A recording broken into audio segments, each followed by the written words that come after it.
बच्चों डेफिनेट के इस क्वेश्चन में 2025 का ही क्वेश्चन है। इस क्वेश्चन में सबसे पहले हम F of x find out करेंगे, जी ऑफ एक्स फाइंड आउट करेंगे, फिर तो इंटेग्रल सिंपल क्वेश्चन है। क्लियर है? तो देखो क्या है इसमें एफ ऑफ एक्स हमारे पास जो टर्म गिवन है, मैंने बहुत बार ये सिखाया है कि अगर x and one by x वाला क्वेश्चन आ जाए तो इस तरह के क्वेश्चन में F of x find out करने के लिए बहुत रिपीट होता है इस टाइप का क्वेश्चन जेई के अंदर। इस टाइप के क्वेश्चन के अंदर हम क्या करते हैं कि रिप्लेस करते हैं एक्स को, replace x by one by x से। एक्स को वन बाय एक्स से रिप्लेस करोगे तो ये बन जाएगा f of one by x plus twice of f of x is equal to x को वन बाय एक्स से रिप्लेस करोगे one by x square plus 5। Clear है? अब देखो ये two times f of one by x है, इस जगह पे f of one by x है। मैं इसे टू से मल्टीप्लाई कर देता हूं। टू से मल्टीप्लाई करोगे इस पूरी इक्वेशन को तो हमारे पास क्या बच के आएगा, two times f of one by x, four times f of x is equal to two by x square plus 10। Two by x square plus 10 बन गया। अब सेम फंक्शन ऊपर वाला मैं नीचे कॉपी कर देता हूं। मैं ऊपर वाला फंक्शन नीचे कॉपी कर रहा हूं। देखो ये वाली टर्म सेम लिखती मैंने, two f of one by x, इसे एफ ऑफ एक्स प्लस मैंने आगे पीछे लिखा है is equal to x square plus 5। मैं ऐसे इसलिए लिख दिया ताकि अब मैं सब्ट्रैक्ट करूंगा तो पूरी टर्म कैंसिल हो जाए, मतलब ये तो कैंसिल हो गया। Four f of x minus f of x, three f of x आ गया इज इक्वल टू, इसे सब्ट्रैक्ट कर दो तो क्या बन के आएगा, टू बाय एक्स के माइनस एक्स स्क्वायर प्लस 5। अब थ्री भी नीचे शिफ्ट कर दो तो एफ ऑफ एक्स की वैल्यू किसके इक्वल आ जाएगी, two by three x square minus x cube by three plus 5 upon 3। ये हमारा एफ ऑफ एक्स आ गया है बनके, एफ ऑफ एक्स फंक्शन आ गया। अब देखो सिमिलरली मैं g of x find out करूंगा, but g of x find out करना बहुत ही ईजी है। क्यों ईजी है वो देखो, आपके पास डायरेक्टली गिवन है two g of x minus three g of one by two is equal to x given है। देखो अगर मैं x की value one by two put कर दूंगा तो ये भी g of one by two आ जाएगा। मतलब x की वैल्यू में क्या पुट करने जा रहा हूं, वन अपॉन टू। एक्स की जगह पर वन बाय टू पुट कर दो तो ये आंसर क्या हो जाएगा, one upon two. Two g of one by two minus three g of one by two, तो इससे सब्ट्रैक्ट कर दोगे तो क्या बन जाएगा, minus g one by two is equal to one upon two. इससे जी वन अपॉन टू की वैल्यू आ गई हमारे पास minus half. G one by two की वैल्यू माइनस हाफ आ गई। इसे वापस इसी जगह पर पुट कर दो। पुट करोगे तो कितना आ जाएगा, two g of x minus इस वैल्यू को इस जगह पे पुट करोगे तो plus three by two is equal to x. इससे क्या बन के आएगा, two g of x is equal to x minus three by two. Two भी नीचे शिफ्ट कर दो तो जी ऑफ एक्स की वैल्यू आ जाएगी x upon two minus three by four.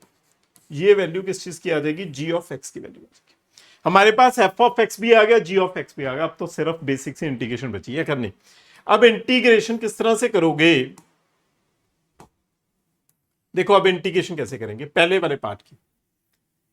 देखो जो अल्फा है वो क्या है, integral of one to two f of x. F of x हमें पता है तो two by three x raise to power minus two ही लिख देता हूं मैं, इसे इंटीग्रेशन करनी आसान हो जाएगी ना, ऊपर शिफ्ट करोगे तो minus x cube by three, ओहो सॉरी माइनस एक्स स्क्वायर है यहां पे एक्स स्क्वायर है, मैंने ऊपर एक्स स्क्वायर लिखा है, इसे लिखने में क्यूब कर दिया, x square by three minus x square by three, जहां पे भी चेंज करेंगे minus x square by three plus 5 upon 3 dx।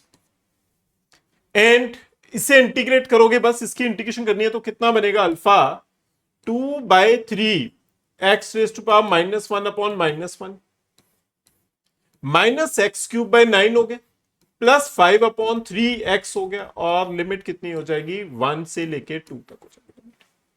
Clear? अब अपर लिमिट पुट कर दोगे अल्फा तो कितना बन के आएगा, ये टू अपॉन थ्री इस केस में बन जाएगा माइनस टू बाय थ्री। देखो ना माइनस टू बाय थ्री हो जाएगा, और एक्स पावर माइनस वन मतलब वन बाय एक्स हो जाएगा, तो ये नीचे टू आ जाएगा, two minus two cube by nine plus 5 into two by three minus one put करोगे तो कितना आएगा, वन। वन पुट करो इस जगह पे तो ये नंबर देखो, मैं इसे अलग ब्रैकेट कर देता हूं, माइनस सेकेंड ब्रैकेट आप लगाओगे तो कितना आएगा, वन पुट कर दो, two upon three minus one मतलब माइनस टू बाय थ्री जहां पे आ जाएगा, माइनस वाला गया ना बाहर, तो 1 पुट करोगे तो नीचे तो 1 ही आ जाएगा।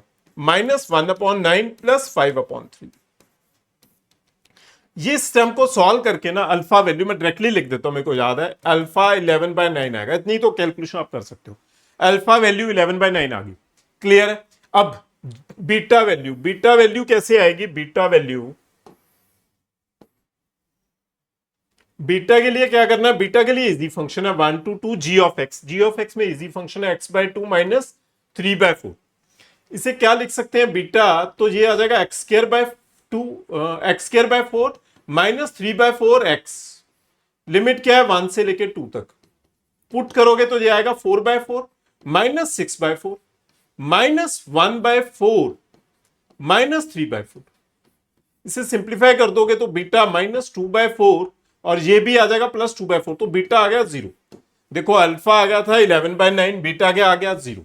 अब दोनों वैल्यूज को इस जगह पे पुट कर दो, किसमें? 9 अल्फा प्लस बीटा में। तो इस जगह पे पुट करोगे तो कितनी टर्म बन के आएगी? 9 alpha plus beta, 9 into 11/9 plus beta value 0, 9 cancel हो गया तो 11 फाइनल आंसर बन के आ गया। 11 मतलब ऑप्शन बी हमारा फाइनल आंसर बन के आ गया। इजी क्वेश्चन था, बस ये कैलकुलेशन थोड़ी सी अपने आप कर सकते हो। Thank you students.